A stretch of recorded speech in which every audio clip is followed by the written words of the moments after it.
In the quiet town of Basra, where the minarets kissed the sky and the call to prayer echoed through the streets like a gentle reminder of faith, lived Fatima, a curious 17-year-old girl with a mind as vast as the desert and questions as numerous as the stars. Her father, Ayad, a 55-year-old respected scholar and a devout Muslim, was known for his wisdom and his deep understanding of the Quran. Their home was filled with books, love, and the sweet smell of jasmine that danced through the air. One serene evening, as the sunset painted the sky in shades of orange and purple, Fatima and Ayad sat on their old but comfortable sofa in the living room. The room was adorned with intricate Islamic calligraphy, and a soft light emanated from the traditional lanterns, creating a peaceful atmosphere. "Dad," Fatima began, his voice tentative but curious. Is the question of seeking evidence for the existence of God a contemporary issue or not? This inquiry, I imagine, has occupied human thought for 4,000 years or more, and to this day, the matter hasn't concluded. In my belief, it will never end. It didn't just not conclude in the past, but it will also not conclude in the future. Claiming that God exists, is it right for someone to demand from me evidence of God's existence, or is it not their right? Everyone agrees, without exception, except those who lack reason, that it's impossible to prove or disprove a reality without evidence. No one who respects themselves, intellectually, scientifically, and philosophically, would say that we can claim something without evidence. And if you want to delve into history, look at the prophets. What was their claim? What was their original claim? They said we are connected to the heavens. Yes, and they are connected to revelation, connected to what is beyond your perception. They didn't demand from people to accept their claim without evidence.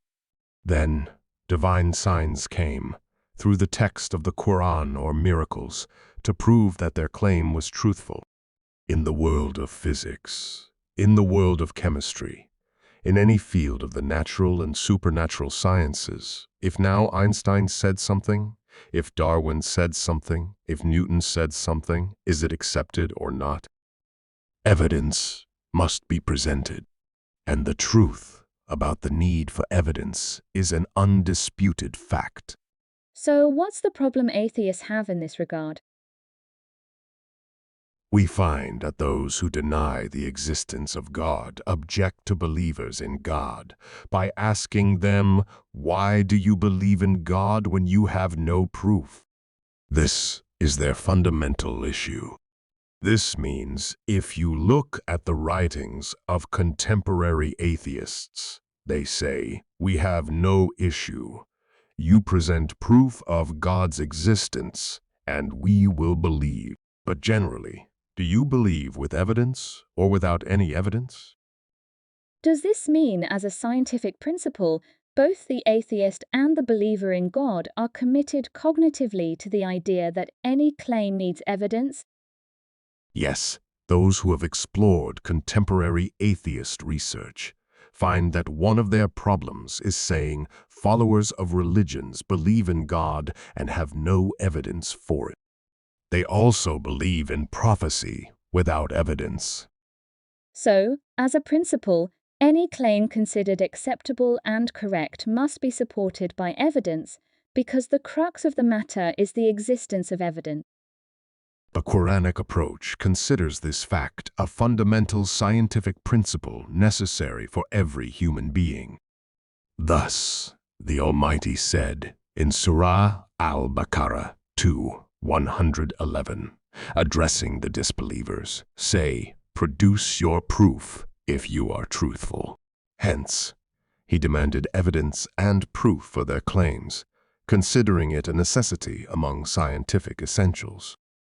We cannot use the Quran as evidence when speaking with atheists, because they will say to us, "We have yet to be convinced of the existence of God, prophecy, or the Quran for you to cite the Quran as evidence." Here, this verse speaks about a logical truth agreed upon by every rational person, whether a believer or an atheist. Among the logical truths mentioned in the Quran is also what God Almighty says in Surah Al-Furqan 25:73, describing the true servants of God who worship Allah based on scientific and logical foundations, that they are those who, when reminded of the verses of their Lord, do not fall upon them deaf and blind. So here, the Quran considers any person who accepts any claim without evidence and proof to be both deaf and blind at the same time. Is this characteristic, to accept something blindly, praised or condemned according to Quranic teaching? Obviously, it's a bad trait and condemned according to this Quranic statement. Therefore, my dear, this is the rational logic that the Quranic logic orders us with. That's why you find the Quran, in many of its verses, condemns those who say, "Indeed, we found our fathers upon a community, and we will surely follow in their footsteps." The Quran condemns them because they believe without evidence. Yes, it condemns them, and this is a central point. Why is it a central point? Because, I must say, this is my evidence, but it's not my right to tell the other, even with your evidence, you are wrong. I cannot because he too has his evidence. It's my right to say that his evidence is invalid. This means we should speak without assuming the intentions of others, put aside the language of treachery and deception, and focus on whether there is evidence or not for what he claims or what we claim. Exactly. Well said.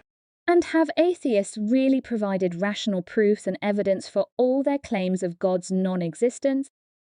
I want to focus on one of the contemporary atheists and ask him what his evidence is, because they have acknowledged this cognitive principle of the necessity to provide evidence and proof. Let's consider, for example, Richard Dawkins. Does this logical principle of having to provide proof and evidence accept it or not? If he accepts it, we can enter into a scientific discussion with him to ask him what the evidence is for the denial of God's existence. He asks us what the evidence is for proving God's existence, and we ask him what the evidence is for its denial. Do you mean it's not just him asking us what the evidence is for proving God's existence? We also must ask him what the evidence is for the denial. Yes, or at least, what do you say about the evidence we have provided? He might say he has no evidence for denial, but your evidence is invalid. We tell him that he must critique them all.